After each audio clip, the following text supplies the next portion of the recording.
বাবা লোকনাথের ভক্ত অথচ বাবার সম্পর্কে এই গুরুত্বপূর্ণ তথ্যগুলো জানেন না, তাহলে কিভাবে চলবে? আসুন জেনে নিই বাবা লোকনাথ সম্পর্কে কিছু গুরুত্বপূর্ণ নথি। বাবা লোকনাথের পিতামাতার নাম জানা আছে? বাবা লোকনাথের পিতার নাম হলো শ্রী রামনারায়ণ ঘোষাল ও মাতা কমলা দেবী।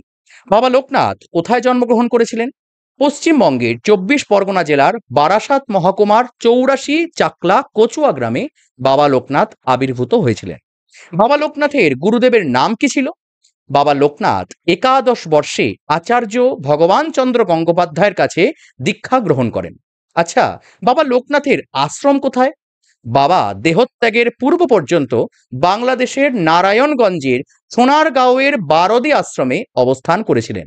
বাবা লোকনাথ ব্রহ্মচারী আশ্রম নারায়ণগঞ্জ জেলার সোনারগাঁ উপজেলার বারদীতে অবস্থিত। বাবা লোকনাথের মন্ত্র কি? কোনো মন্ত্র, কোনো দীক্ষা নাই তার নামে, তার নামেই মহামন্ত্র এই মর্তধামে। তাহলে বাবার মন্ত্র কি? কমেন্ট করে বলতে ভুলবেন না।